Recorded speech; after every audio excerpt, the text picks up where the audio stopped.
Okay, welcome to our chat, which is called Harnessing GAN Chaos with Nuke. We laboured hard over the title, and that's what settled. There was many options, but that's what we went for. Yeah, 80 characters is short. Yeah, exactly. We had to work within rigid limits. So who are we? We are Electric Theatre Collective. Founded in 2011. It's an independent London studio, and we specialise in commercials, long form, short films, and music promos. And I will start by playing our latest company reel, just to give you a flavour of what we do.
So yeah, that was a real made up of work from the last year and a half. So pretty dense, yeah. So who are we? I'm Simon French, head of VFX. That means I kind of get involved in a bit of 2D, a bit of 3D, and generally work with the heads of 2D and 3D to make sure everything kind of flows and works, and we're kind of adopting all the right technology and everything. I'm Ryan Knowles, head of 2D VFX supervisor. I use Nuke, Hero, Flame, Shoot Supervision, and I kind of head up an amazing team at Electric. So the project is called The Tiger and the Buffalo. We'll start by showing it, and then we'll go into how it came to be.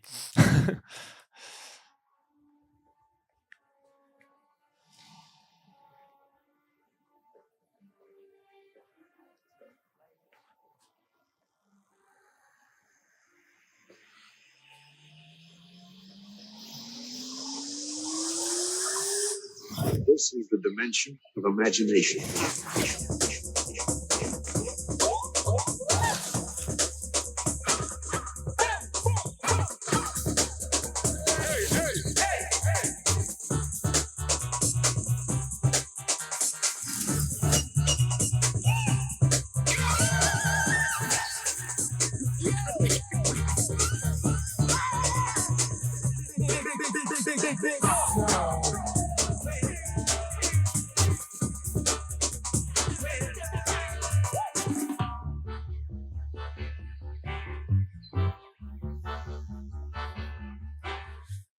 So, thank you. So we only found out it was a commercial for the launch of Meta on the last day. Maybe? Yeah, last couple of days. Yeah. I mean, we knew it was for the Facebook rebrand, but we obviously weren't important enough to know what it was until the very last minute. So yeah, we had a sort of blank end card and a sort of mystery hole at the end of the spot until the very last minute. So what was our brief? It was at the start of the brief.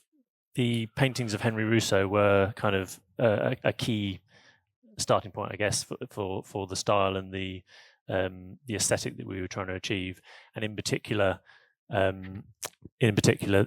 sorry, that's suddenly got much louder. In particular, the tiger and the buffalo one, which is on the left there, and this is the early sort of storyboard that we were shown. And at the time that we saw this, we sort of looked at it and we were thinking, okay, so it starts off with a live action beginning, people in an art gallery. At some point, the painting is going to go weird. And sorry, I skipped a bit. The idea was essentially that this painting was going to be a sort of a transitional point into the metaverse, or something that represents the metaverse. And it wasn't any particular thing. It was just meant to be, a weird, crazy thing that you entered. But the entry point into the painting was meant to be quite a weird, trippy experience as they kind of leaned and it all suddenly dimensionalized.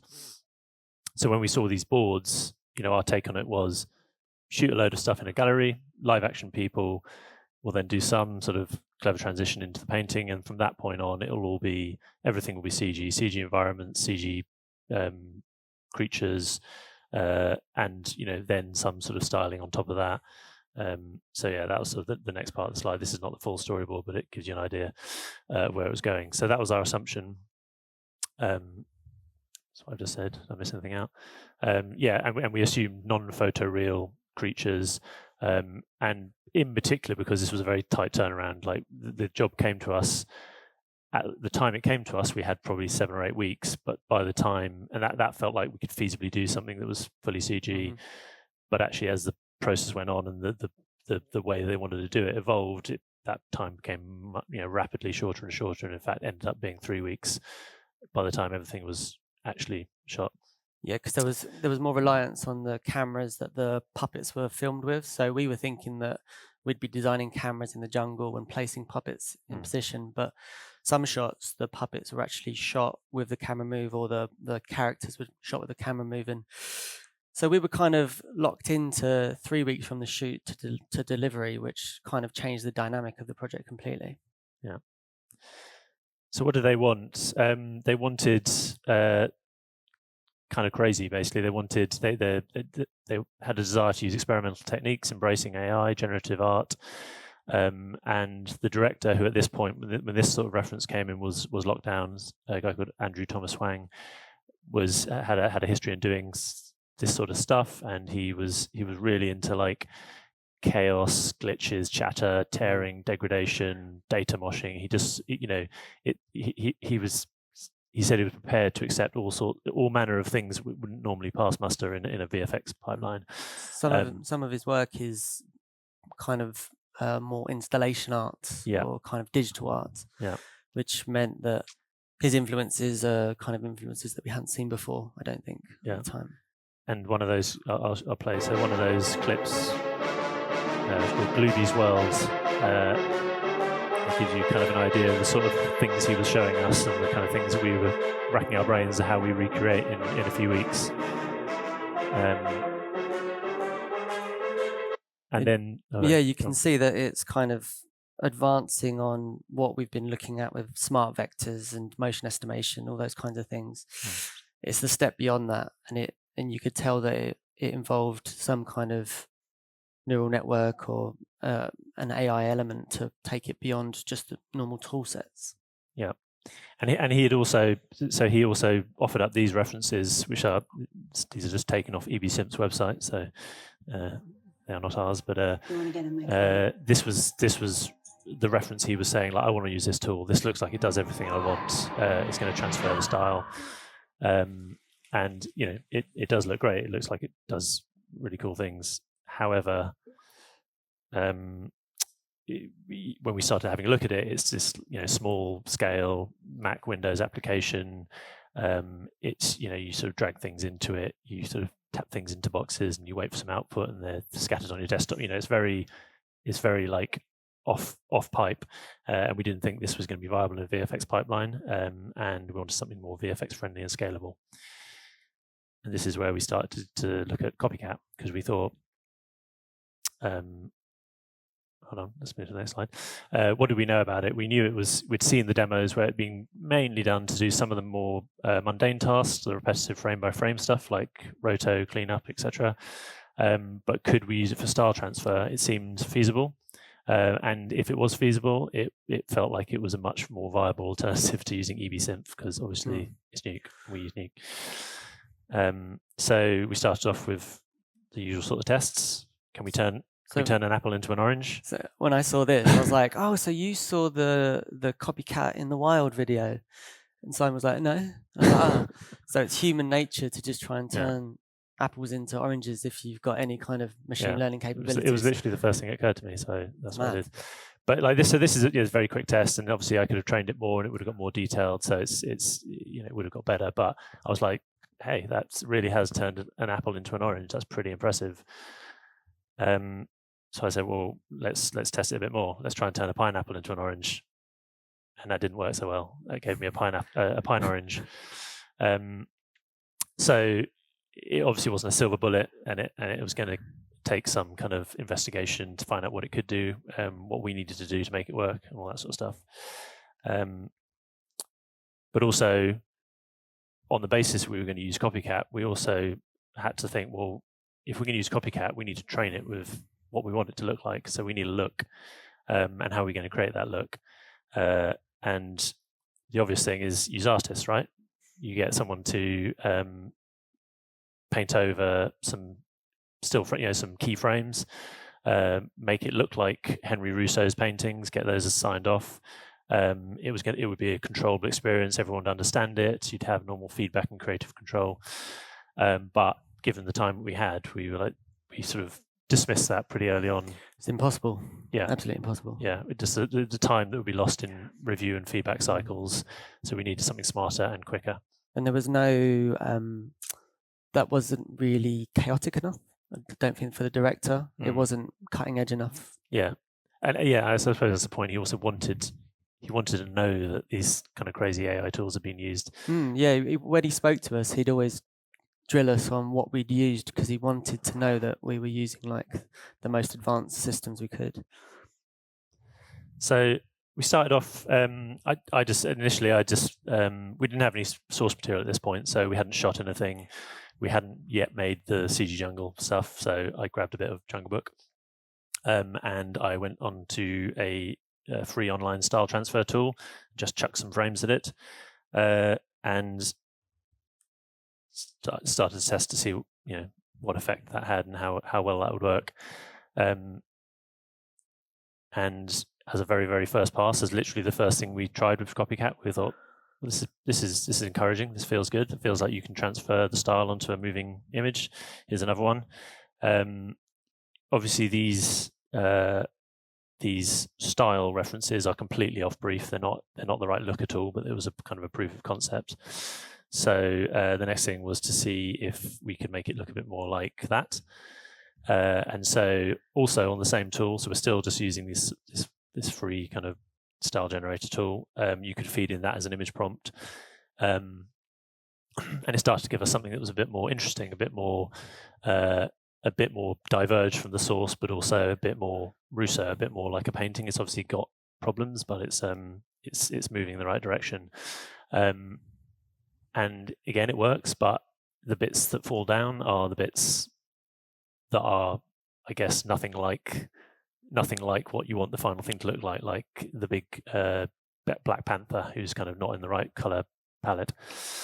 The other thing that was noticeable about this was it was quite successful, because effectively it's a still with a bit of a pan. There's some moving characters in it, but it's not really testing what we need to do, because our brief was we've got to have a fluid journey traveling through the jungle. It's got to be something that works on stuff that's going to change more rapidly. So we still thought that it would be a few style frames kind of transferred onto something rather than generating a sequence. Yeah. So again, this is the same ones run through with a more challenging camera move, and you can kind of see they still work, but they're already starting to lose some of the essence of the style, and that's in these kind of more localized effects. When we go to the more Rousseau one, it really falls apart. It just turns into mush, basically. Oh, went on too fast. Just wait for it to go big. Can you see that? Guys, quite. And I guess what this taught us was that the training has to be very shot specific, and because we're in a time crunch, we didn't know how developed each shot would be at what stage. We could easily have 15 shots that are still being worked up on the last day, which meant training overnight. So yeah, we're trying to edge our bets. Which leads neatly into the practical considerations, which is that training takes time, a lot of time. And at the time we were doing it, we could only do one shot at a time on a user's workstation. You tended to set it off overnight, because if you did it during the day on your workstation, you couldn't really do anything else because it would saturate the GPU and everything else would crawl to a halt. So we thought we've got to get this onto the farm. This is before 3.2, which has just come out. That's obviously got this involved. But and we had a small GPU section of our farm that was mainly used for Redshift. And so we did some sort of background hackery to fire up these jobs on the farm, trigger the training, and then get your kind of copycat files back in a distributed way. And that was definitely a catalyst in making it more achievable in the time. What about the look, though? Copycat was looking really promising, but we still needed to generate a look that we could roll out quickly, iterate on, and get feedback. And the online style transfer was obviously not it. So let's have a look at what we were working with first. So yeah, before we went any further, we received a locked edit, which contained the puppets that we were going to be using. And they were, it was an LA shoot during the pandemic. So we had to send a local supervisor. So we didn't see this firsthand until it dropped, but here they are. So twerking flamingos, yeah. And loads, as you can see, there's loads of green rods that are crossing over with fur detail that needs restoring. They didn't have puppeted eyes, particularly the tiger's eyes, very, very, very dead. But, you know, there's a lot of personality there. And there's lots of enjoyment to be had from the green people. Just they didn't make it into the final thing, but particularly big up the people, particularly the ones just doing that in the top one. I'm not even sure what their job is. Unfortunately, this isn't to the music, but they were bang on beat, which is impressive as well. So yeah, welcome to the jungle. What we assumed at this point was we would comp the puppets into a CG jungle and then do a style transfer or stylization over the top of everything. However, the clients very much liked the look of the puppets. They liked the handmade texture. They liked the movement. They liked the detail of the fur. So the challenge then became how we blend those two disparate things together. You have a CG jungle that has to be stylized because, you know, we did a little bit of testing and the the level of detail in the texture had to remain quite low, and that's Russo's style. But also we knew we had a very short schedule, and so absolutely. We went into it with this idea that we had to stylize the jungle because we weren't going to generate a lush photoreal jungle. So we went into it intending to create quite a basic looking jungle and let the GAN, let the AI stuff do its thing. Yeah, that was a non-negotiable just because of the time limit. So if we do have these furry puppets that they like the texture of, then we need to look at a way to blend them into the environment and give them some style. So it's probably a good idea to show the offline just to show where our assumptions are coming from. Just a small bit of it, but it shows the kind of this is the dimension the reference we had effectively.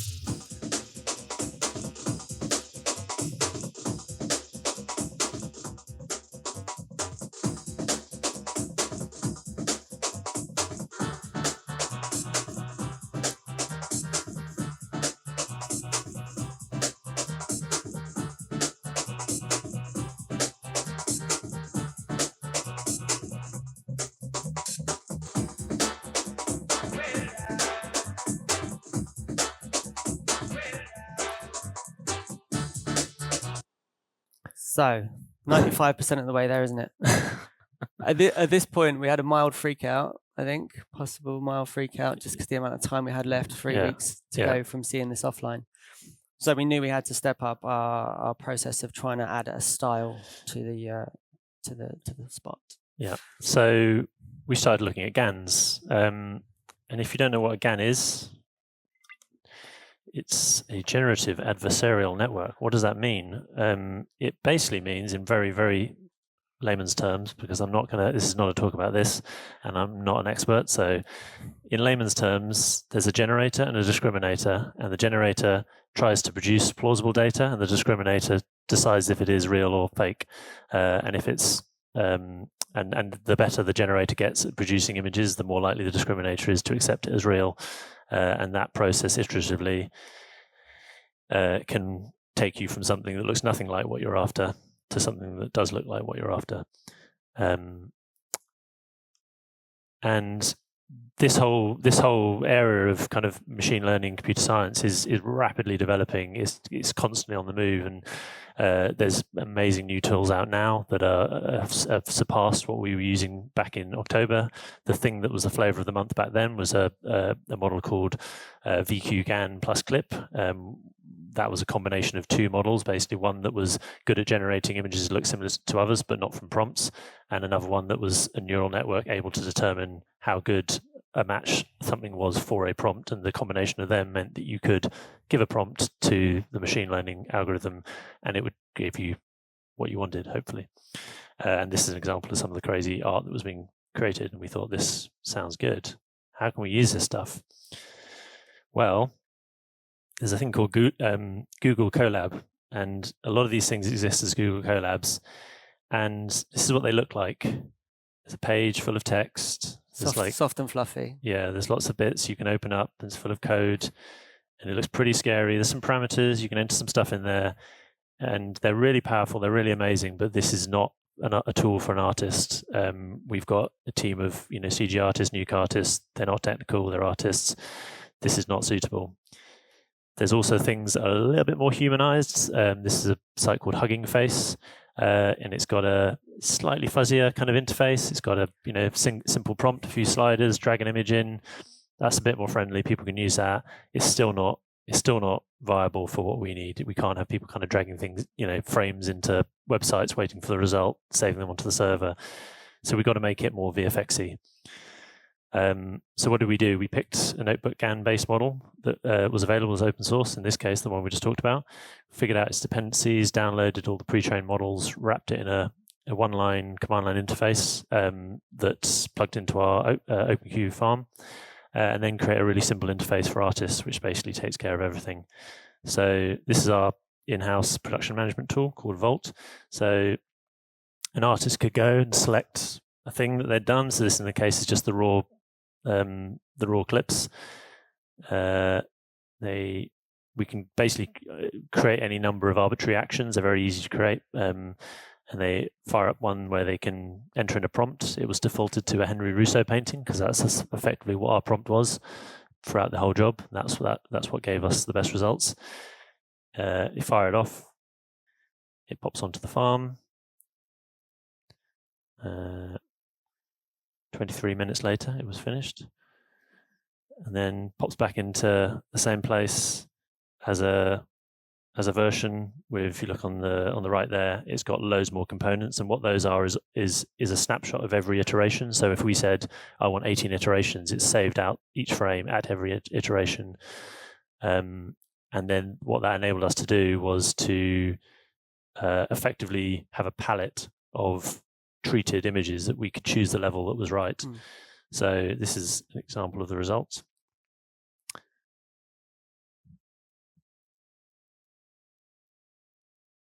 So that's cycling through the levels of iteration on a single frame of each puppet. So in this instance, this was going to 100 iterations. In the end, this is seeing how far it could go. We never went that far in the end, but it's kind of fascinating when you go that far. What it does with the background, it goes, hey, this is green. I'm going to make a forest there and put some trees in there. Turn the owl into fruit. Yeah.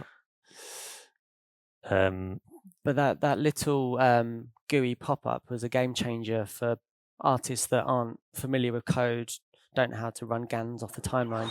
You had you had like junior artists who were just like punching in random prompts and creating amazing artwork just to see what would come out, and you would never really know what would come out. So yeah, what else would it do?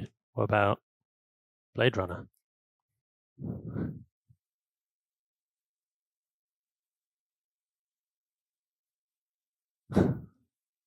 The baboon, Harrison Ford. Yeah, and then a full English breakfast.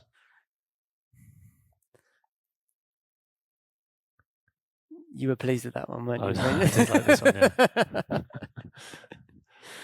yeah.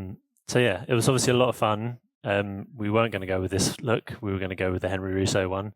But, I mean, what's going on there? We've got like a rack of toast for ribs. I think some bacon and eggs for a head. I think there's some tomatoes in the background. I'm not sure, but it's all good. So what about the environment? We also had to treat that. So here's this is an example of the type of CG environment we had. Very basic. It's a lot of geometry generation, a lot of procedural geometry generation, plant, growth stuff. But the look is not sophisticated. It wasn't meant to be, and we had to treat it. But the first pass was pretty mushy. So then we had to start looking at crop sizes. How can we make it better? It did seem that the bigger your crop, the better it got. As you can see, it's sort of 64 gets a little bit crisper, 128 gets crisper still, and eventually ended up with something from the first pass that was pretty disastrous, something that looked like that was viable. And just to clarify where we're at this point, this is still this is a combination of these two things. So it's like 2 style frames treated by the GAN, copycat filling in the gaps, and we felt like here we'd arrived at a solution to produce an entire 60-second commercial. Yeah, absolutely. I think at this point we were probably in the trenches, time poor, and we were getting stuck into shots. So I'll break down a shot, and in comp you're always trying to find efficient ways of working. So we were busting things through GANs and just trying it out in comp and taking it to the next level. So here's an example of one of our plates. Characters shot of a moving camera, green screen. We keyed it traditionally. I say traditionally because we did secretly use Copycat to key some of the background puppets just to get them in the background because we knew they were going to be slightly processed. But this was a traditional key camera track. And then with that camera, here's our CG generated jungle.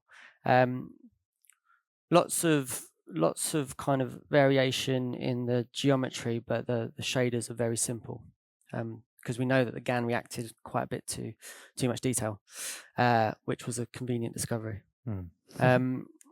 Here is the CG balanced. So we added a nice color palette. We animated these ragdoll CG snakes, which are amazing. And again, kept the shaders quite simple, just so that they would all sit quite nicely in the background. And here is the GAN 18 iterations. So what you can see is this is using the VQ GAN like a Henry Russo painting prompt. The GAN is taking a single frame and just iterating on that frame. So, and it's doing that on the render farm, but those frames are not sequence aware. Basically, it's just iterating using the prompts on a single frame. As a consequence, you end up with an amazing style, but a lot of instability. So then we, sorry. So then we do what we often do.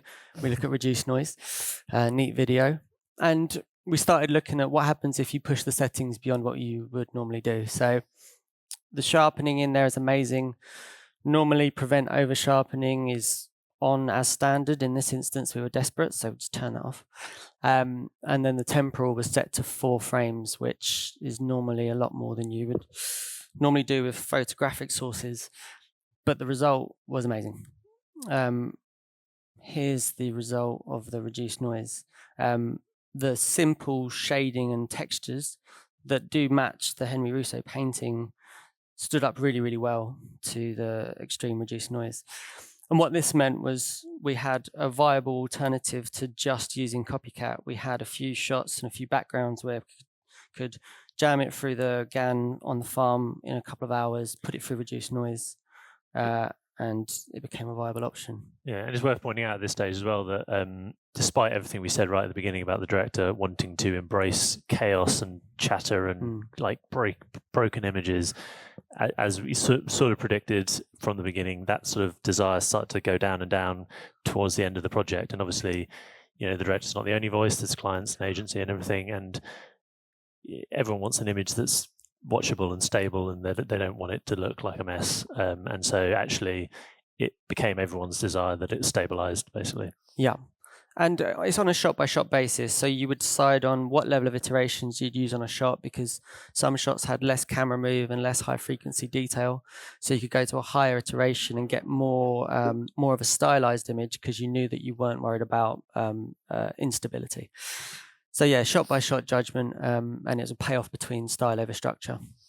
And then for the people, we knew that because we were keeping the puppets in a slightly photoreal world with a little bit of stylization, we might need to do the same with the people. So we started looking at a image-based GAN where you can feed in an image as a reference and see what kind of results you can get out. The first thing we thought would be a good thing to do was starting to use images of Henry Russo's paintings. We tried a few, but we got a very good result from this mandrill. So this GAN in particular does a really good kind of style transfer. You don't have you're not telling it how the style should appear on the surface. You're giving it kind of an image as a kind of a noise, a prompt to distribute information. In a way, it was sort of a solution that was doing something a little bit similar to EB-Synth in that it was able to take the essence of a seed image and kind of smush it over something that was moving, but have kind of three-dimensional stability. Yeah. So it sort of stuck with them rather than boiling over the top of them. And it's incredibly stable just off the bat. This is without any kind of tweaking, but unbelievably uncontrollable. Like all you could do was give it a source, give it an image, see what happens. The only thing we found we could do was scale the reference image up and down, like scale the mandrill up and down, and that would change the frequency and like the size of the shapes on their bodies. But amazing, but also no control, and we're control freaks, so it's all a scary world, really. And here's the result. This is the Compton graded shot. So the clients were sensitive about the skin texture, so their skins are pretty pure, but on their clothes and their trousers, you can see the image-based GAN doing its work. We brought back some of the original colors, so it didn't feel like a bump between their skin textures and the clothes. The background is using the pure VQ GAN with reduced noise, and the puppets have the same GAN as the background with a few other layers. So we tried different things as well as the mandrill. We tried fur textures. We tried textures of ice, just to try and take the puppets and these snakes to somewhere slightly different to the background. And then we, because we couldn't use crypto mats, because once it goes into the GAN, they're completely pointless because the edges have moved, we relied on like softened cryptos and soft depth maps to balance post-GAN. And then over the top, we used a canvas texture that was set to a different scale based on what kind of frame it was. So if it was a close-up, we used like a zoomed-in version of the canvas texture, so it would feel like you were closer to the painting or further away. That was our logic, and it seemed to work quite nicely across the shots. That all sounds amazing, but at some points there's too much GAN, too much chaos. We had a few little quirks that popped up from GAN. In this instance, we've got oranges that are trying to turn to grapefruits because it thinks it's trying to do a different painting. As you can see, they're just over there. You see, orange, grapefruit, orange, grapefruit, orange, grapefruit.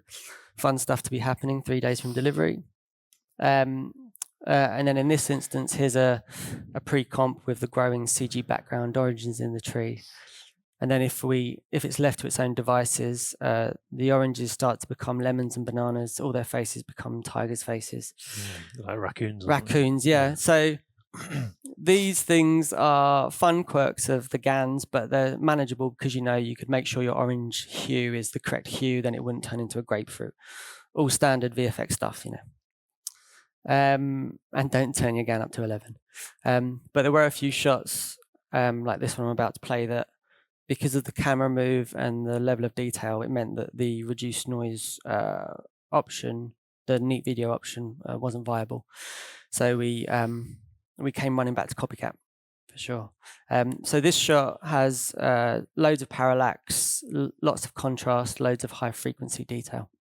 Put through the GAN, this is the result. So this is just 9 iterations, and normally we were taking it to 18. Neat video couldn't touch it, and it was 2 days before delivery. So we decided to start looking at Copycat. So sorry, I'm a bit zoomed out, but on the left you've got a pre-graded. Let me start that again. Oh, can I start again? You just go. Boop. No, got back. Go back. Back. There we go. So on the left is a pre-comp, and back one more. There we go. On the left is a pre-comp. On the right is that pre-comp put through GANs. So we generated, like we would normally do, 18 iterations. In our read node, we could cycle through the iterations based on how much style or stability we wanted.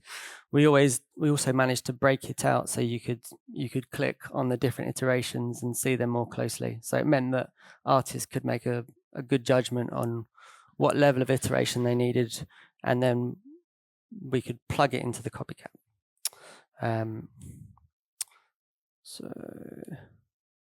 So this is a really basic Copycat setup. The corresponding frame holds on the left and the right. The left is the input, the right is the ground truth, which is the VQ GAN. They all come down to the Copycat. And at this point, I think we were training at 200,000 epochs, which at the time was like an overnight render on the farm. But actually getting it on the farm was a game changer. So the update is mega because it means everyone can do it. It means you're not just, it's quite an old school process to lock a machine up just to get something out for like a day or 2 days. But yeah, so at this point, Copycat came back into being our savior. And here's the result. So reasonably stable, a nice amount of boil. We were using soft blends between the Copycat result and the GAN's iterations, just to make sure there's a little bit of instability. And for the edges, to get some detail back, sometimes we use like Luma blend modes just to bring back a bit of detail. But all in all, this was like a day where no one was really sleeping, and it was, once we saw this render, we knew we could actually deliver, which isn't something we thought we could actually do until the very end, I don't think. There we are. Yeah. The future. We haven't really prepped for the future, have we? This is actually just a slide that just says the future. we've got no bullet points. I suppose the point is GAN technology and AI offers up kind of limitless creativity, and if you bring it into your pipeline, that creativity can be absorbed and harnessed by people that don't know how to code, don't know how to use those systems. I mean, one of the things we thought was, because you showed you the way that we downloaded the training model, so the GAN models, and hooked them into our production tool. But it kind of feels like Nuke could be a hub for that kind of thing. Like you could have a type of node in Nuke that had a slightly free parameter interface where you could configure it to point to a model that you had downloaded and feed the prompts in from there, and let kind of Nuke do the hard work of sending that, dispatching that off, and understanding all the dependencies and things. That was sort of one idea we had, wasn't it? Because even since then, we've been looking at other GANs, other ways of image creation. But I think, as you were saying, this still feels like the most kind of pipeline VFX proof way of working, just on what was available at the time. Yeah. I also think to make it more scalable, one of the things I sort of hit when we were trying to scale it and trying to build it into the pipe was the fact that the copycat node currently, I think it kind of always has a sort of a randomly generated number assigned to every thing. And I think if it was more controllable, you could dispatch it more easily and control what the outputs were going to be. So you write them directly into your pipeline. Kind of feels like that would be a positive change. But yeah, I mean, we're talking about this as if we're experts, and we're absolutely not experts on GAN AI, but we're just trying to harness tools available. And I think Nuke was the hub, really. But we've sort of started to discover a new kind of expert, which is like an expert at writing prompts. Yeah, because we've sort of started a machine learning Slack channel, and the flavor of the, so I said there's always a flavor of the month. That back then it was the VQ GAN. Currently, Disco Diffusion is this massive thing that everyone is using, and so there's a Slack channel where everyone's sort of tapping into it and sharing their AI driven art, and it's kind of now who's got the best prompts, who gets the best from it by writing the right prompts, and it's an art form in itself. And there's rules to follow. It's not just like, it won't do whatever you want. I think you have to write the prompts in the right way. So there's a degree of a creative artistry in even just writing the prompts, or at least knowledge of how it works. And the level of detail in Disco Diffusion is moving at light speed, isn't it, compared to things. So that's maybe the future. Yeah, but that's the end. That's the end of our talk, anyway. That's the end of our talk. Thanks.